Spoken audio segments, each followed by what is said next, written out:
So I heard that you want to build a mining rig. You've come to the right place. This is going to be my build, 12 GPU Ethereum mining GeForce GTX 1660 Super build.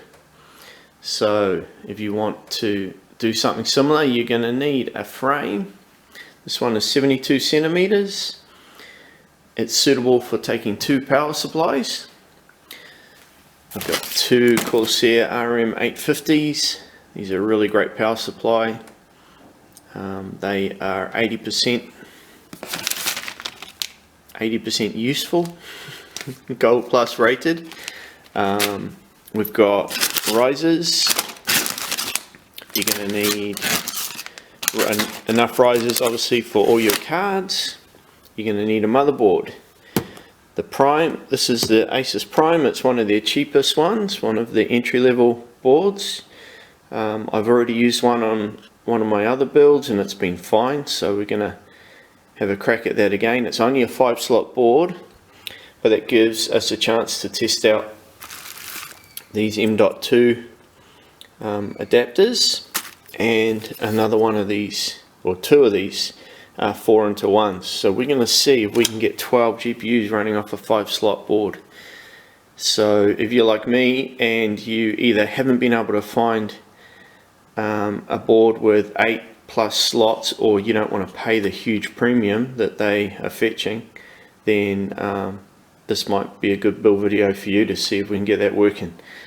We've got more of these Easy Fab fans. These are great, they're just cheap off Amazon. So we'll rig those up and see how those go.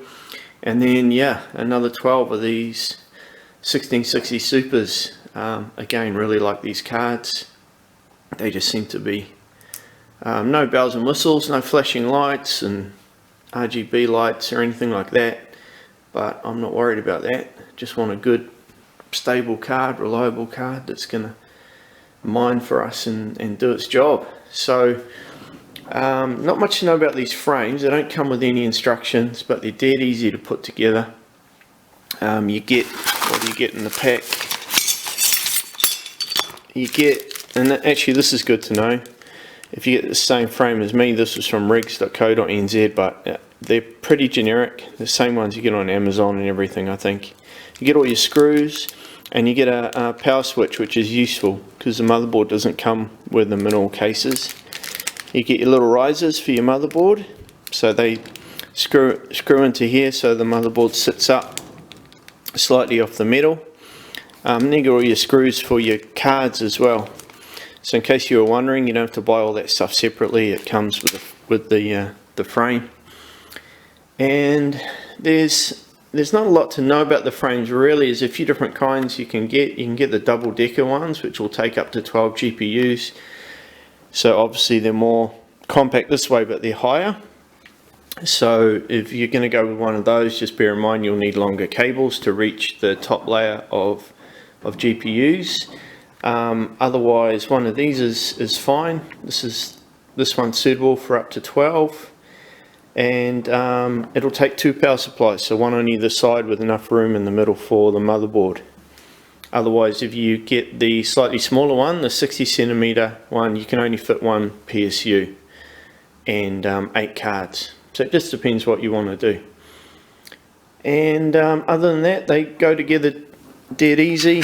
So let's see if I can show you with one hand how they basically sit. I have to pull that apart.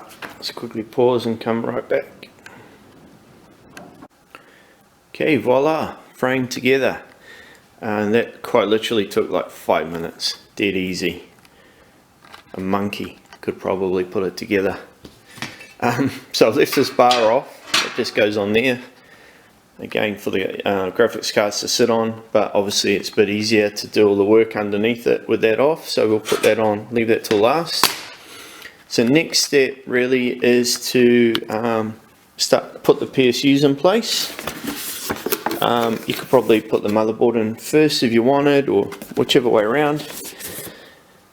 So if you haven't seen one of these PSUs before, this is the Corsair RM850 modular power supply.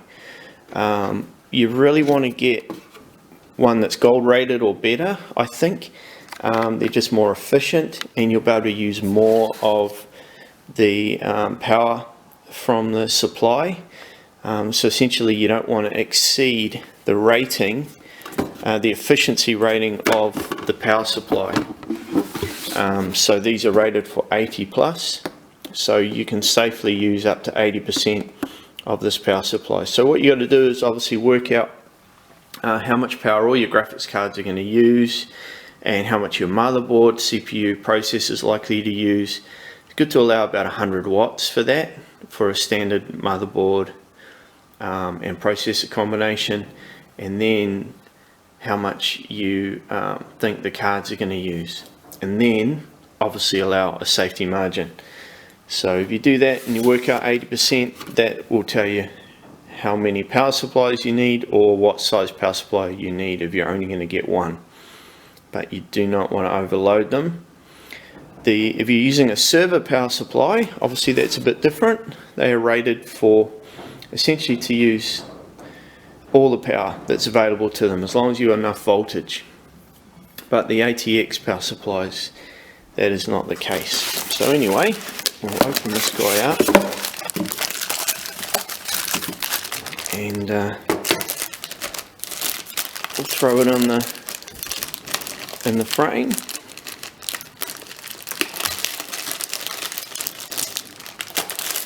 One thing about filming, you get pretty good at doing things with one hand.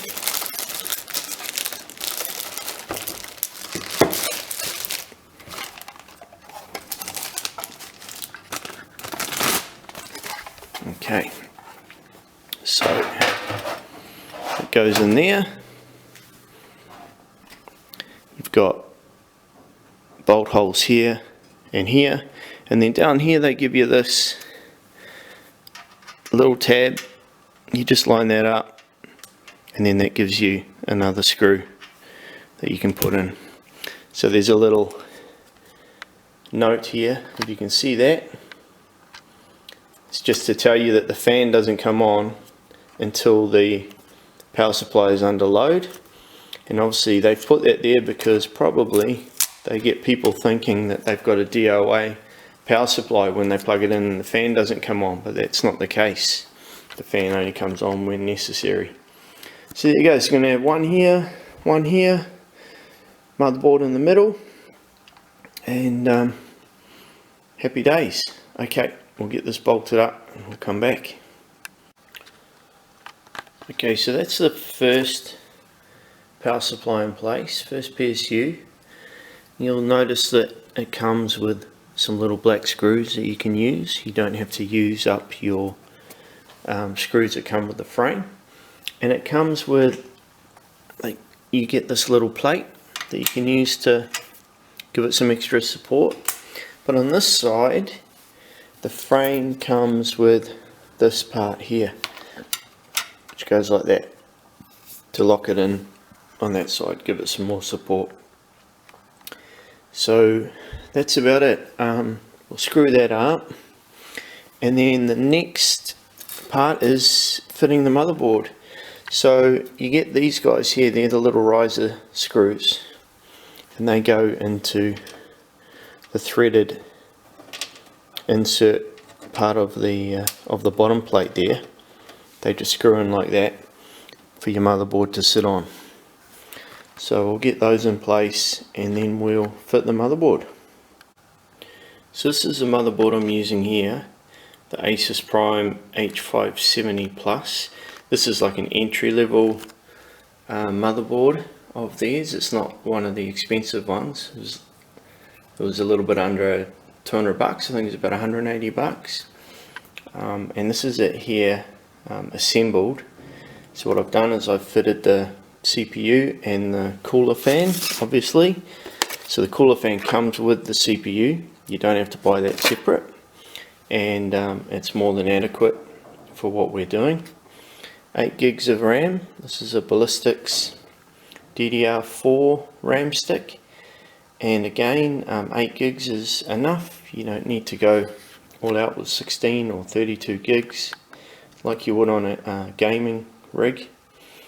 And what else is on the board already? So this is a little M.2 SSD that is 128 gigabytes. Now I actually should have got a bigger one. I should have got 240 or 256, and we'll talk about why that is later, but for now we'll make do with that one. But it is quite good being able to put it on the board. I don't know if it's going to be able to stay, because we may need to use that slot for one of these to give us an extra support for an extra GPU. But that's going to depend on whether or not we can get away with using multiple of these, the 4-into-1s. So we'll see how that goes. Now the little off-on switch that comes with the frame, with the mining frame, I've already fitted, and what I've done is I've just stuck it to the side of the audio riser there with just a little piece of double-sided tape, and then I've run the cables underneath the motherboard and back to the pins here.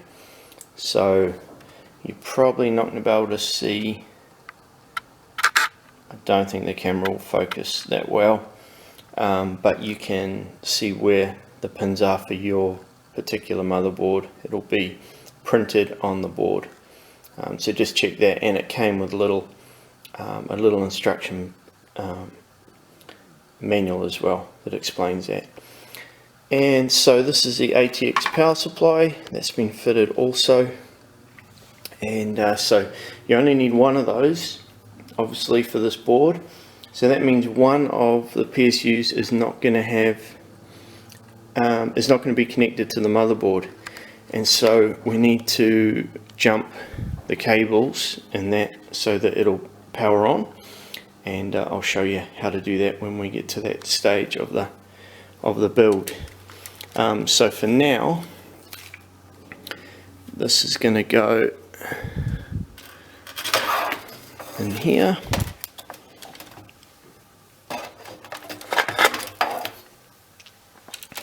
and we're just going to find the right spot for it so we can identify where we need to fit the little riser plugs, and then screw it down.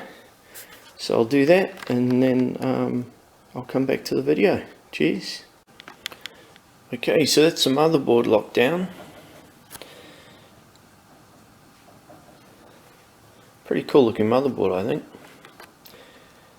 as far as motherboards go.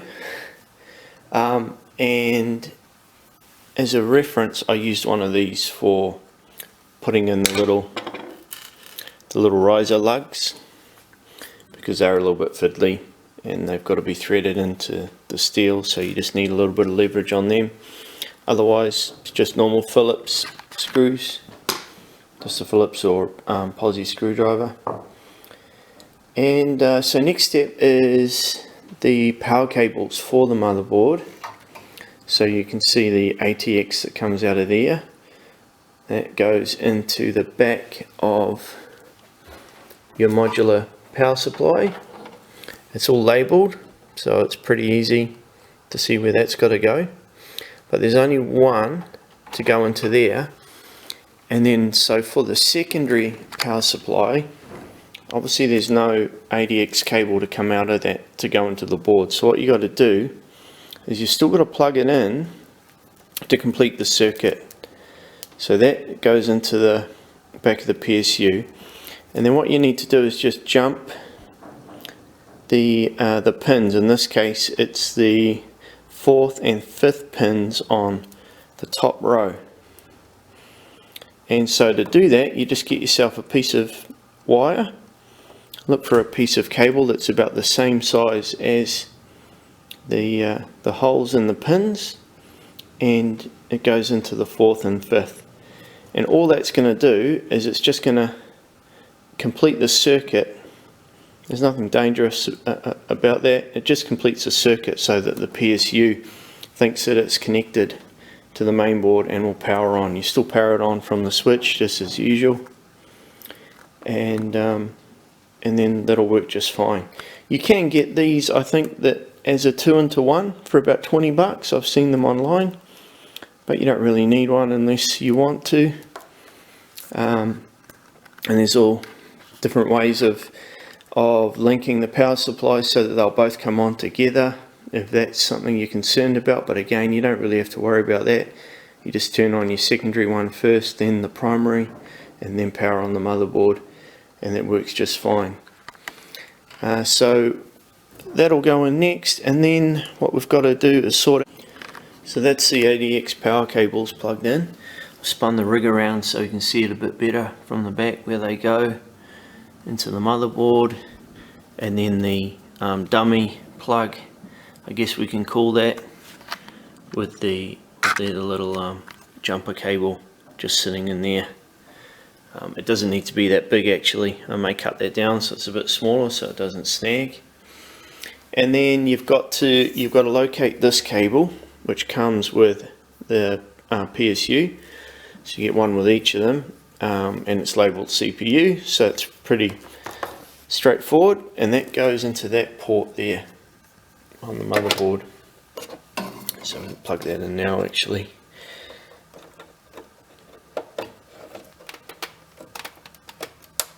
They do tend to be a little bit stiff, those plugs, so you just got to be a bit careful that you don't put too much pressure on the motherboard when you're pushing those in.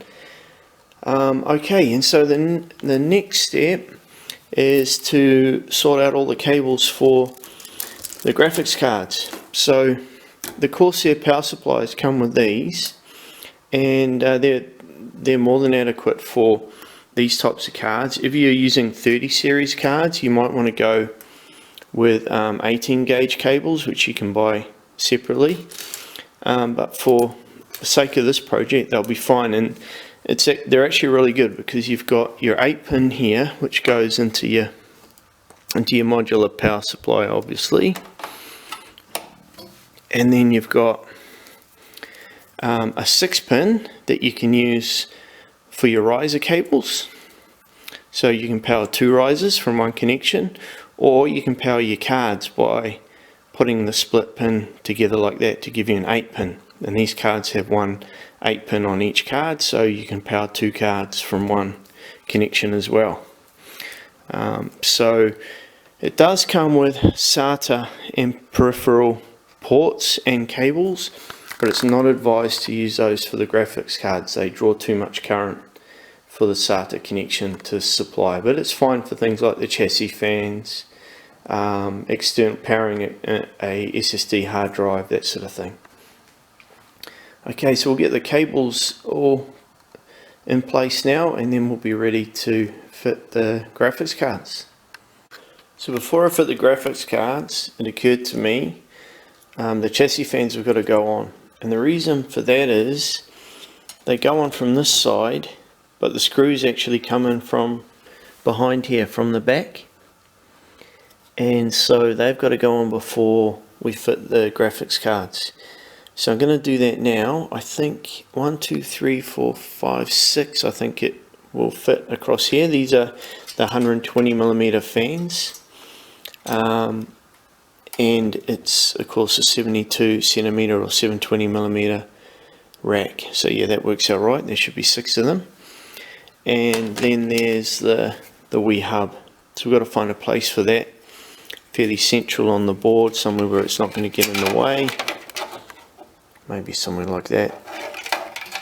And then that has a SATA connection, which goes off to one of the SATA cables on the power supply. So we'll get those buttoned up, and then we'll be able to fit the graphics cards. Okay, so I've just moved over to this other table because it was just a bit easier to get at the fans.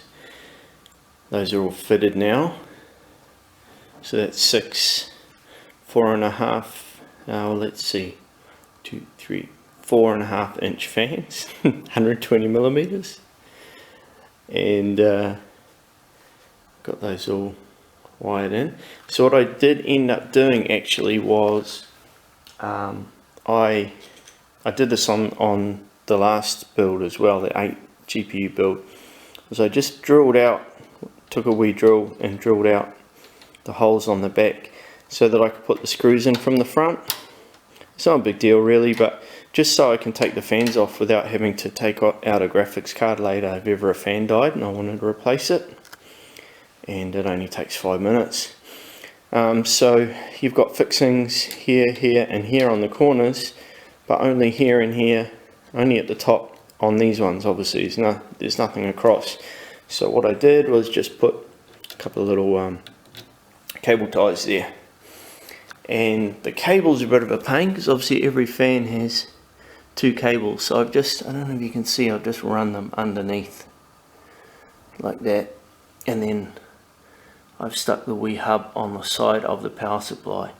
Now I don't know at this stage if that's a good idea. I don't know how hot that's going to get, so that might be coming off, in which case I'll just stick it down on the plate, but it doesn't quite fit. We'll see how that goes when I do the rest of the cable management. I've got everything cable tied up at the back here, so nothing's going to go into the fan, get caught or anything like that. SATA connection will fit that, and then this guy here goes onto the motherboard, and you just got to find the right place for it. I believe it's this one here, but I've just got to check that on the instruction book. There's a few of those dotted around the chassis, so you can take your pick. And we've got the cables installed, ready for the graphics cards to go in. So that's the next step. Be back in a sec. Okay, so that's the power connector for the fans. That little SATA connector running across to the secondary power supply, and you get these little instructions come with the fans that tell you how you've got to connect it to your main board. So for this Asus board you're looking for the add header 2, which in this case is this guy right here. So that's all connected up, ready to go. So the next thing is the graphics cards. So we'll open up one of these. So these are the 1660 Supers. You may have noticed these are a favourite of mine. I used them on the last build as well, and they're a really good card. It's the Asus Tough Gaming GeForce Overclock Edition. These seem to be quite popular right now, and I'm sure Asus are doing pretty well. Got these for $6.99 here in New Zealand prices. And I kind of talked about it in one of my earlier videos, but it's a little bit hit and miss whether you're going to get Samsung, Hynix or Micron memory with these cards. So I've ended up with all three, a mixture of all three.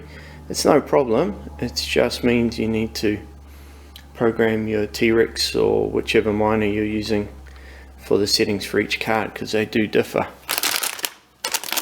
So open this guy up and have a look at the card. This one's got, sorry about the noise, extra plastic.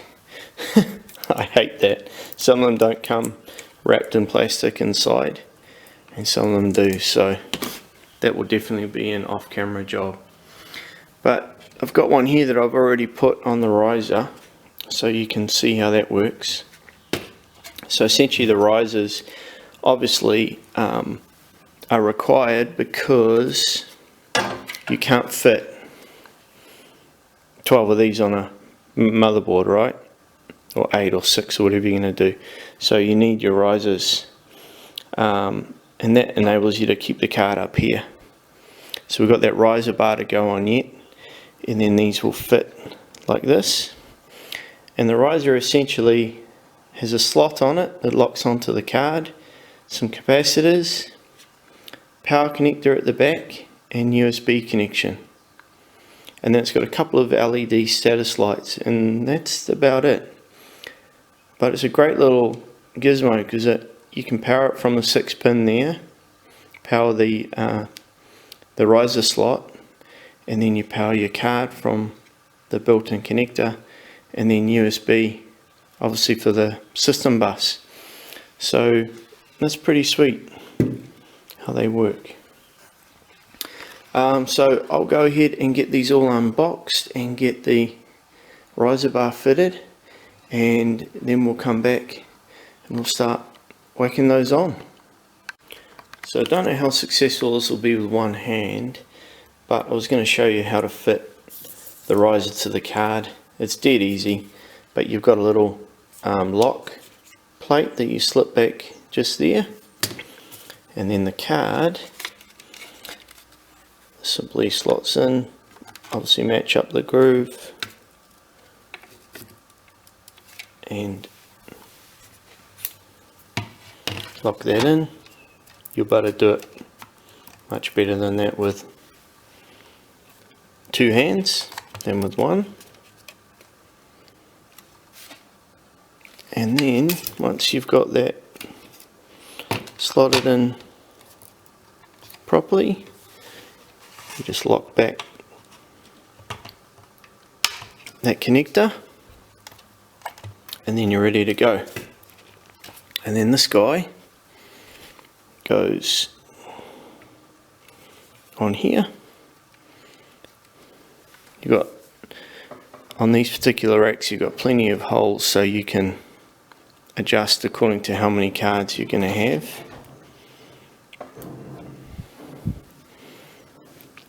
And they just sit like that. And then your next one. And so obviously you can set the gap according to how many cards you're going to put on the rack. And then we button them down with more of these, the little silver screws that came with the rack. So I'm going to get all those on, and then I'll come right back to you. Okay, so we've got all the cards on. Man, they only just squeeze on, eh? But that's what it looks like with 12 cards on. It's a bit of a beast. And I've got all the USB cables laid out, ready to go onto the board, so I'll plug those in first. You do obviously have to give a bit of thought to your cable management. The reason I'm doing those first is because once all the power cables are in and all tied up, there won't be much access in the back. Now, I don't even know if this is going to work, to be quite honest with you, because there's only 5 slots on the board, which is one thing, and there's also the PCIe lane limitation, which, try as I might, I haven't really been able to find out that much about that. So I'm just going to plug it in and see if it works, and if it doesn't, then I'll have to get a different motherboard or a different CPU. But if any of you guys down there that have done this before and know, chuck a comment down below if you want to, but I'm just going to do what I normally do and just see if I can get it to work. If it doesn't, then we'll troubleshoot and go from there. But there you go, that's what 12 GTX 1660s looks like sitting on the rig. So we'll get these plugged in, and then we'll see what it looks like. Okay, USB cables are all in. That was quite a mission. They're going to have to be tied up, obviously. But as you can see, I've got 3 4-in-1 adapters. 2 of them are fully populated, one's just got 2, and then 2 into the slots directly.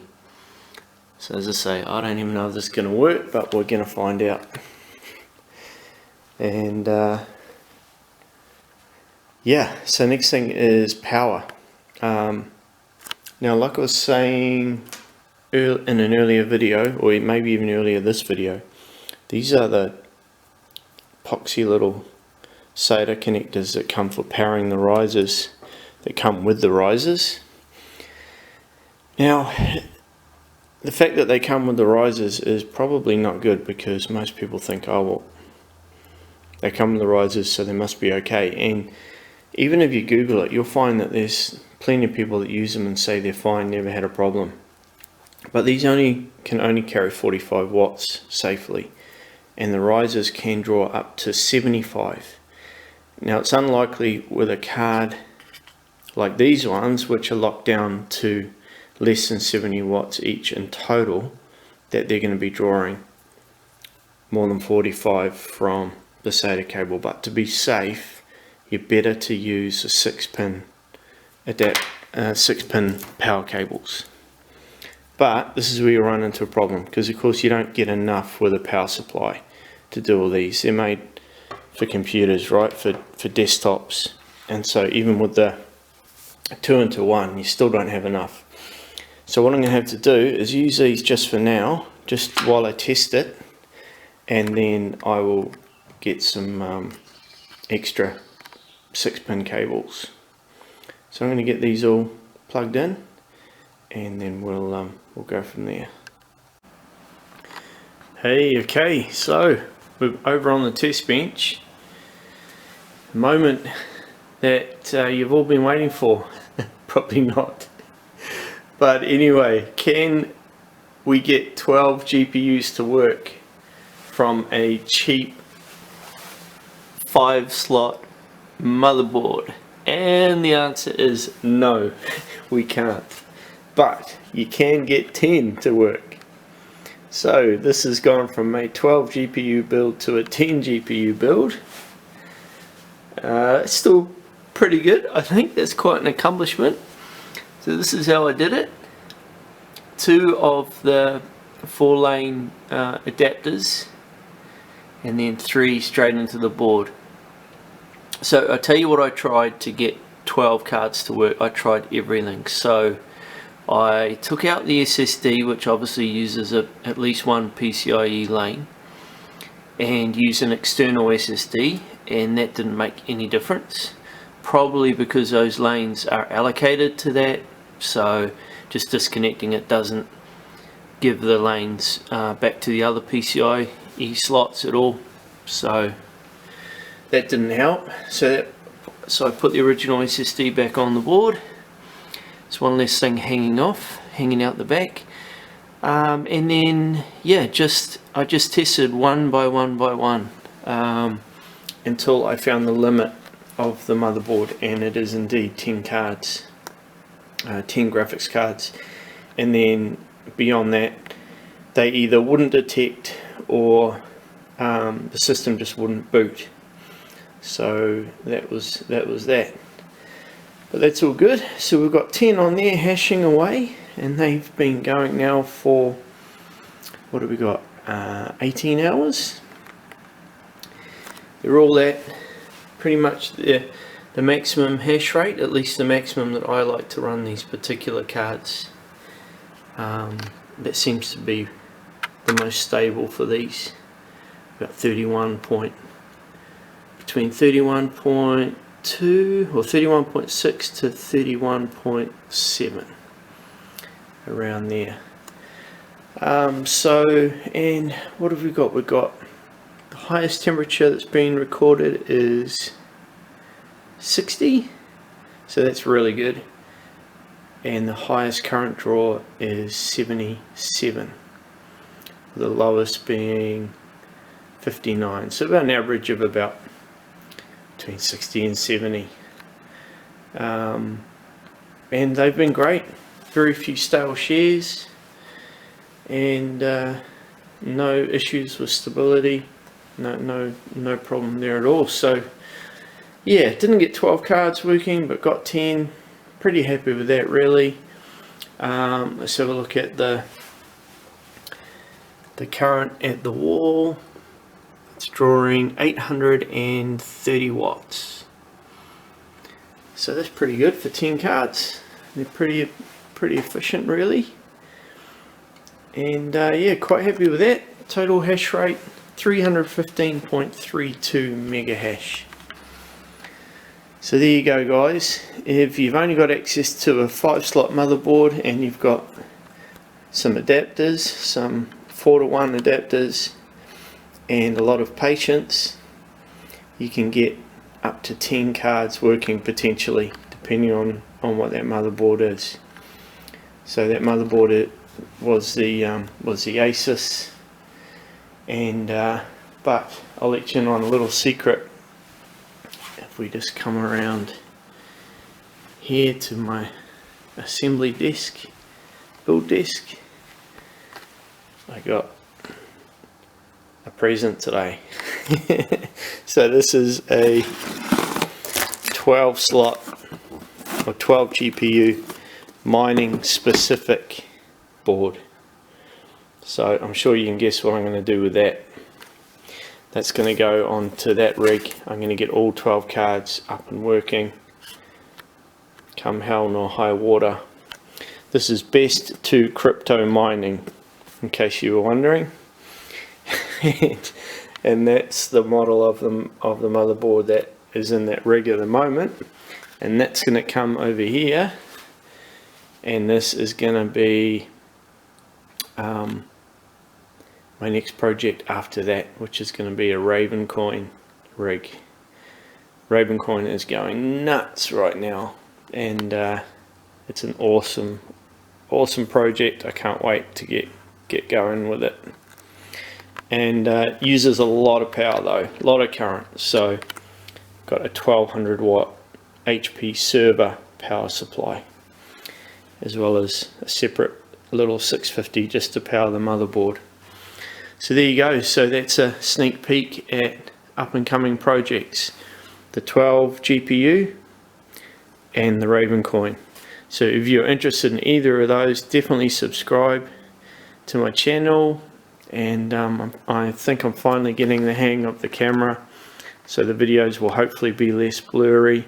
But thank you for hanging in there with me while I learn these things, and definitely thank you to everyone who subscribed or liked my videos already, and for the support. Really appreciate it. This is a lot of fun, and it's fun learning together. So take care, whatever you're doing, you and your families. Wish you all the very best. Thank you for watching my video.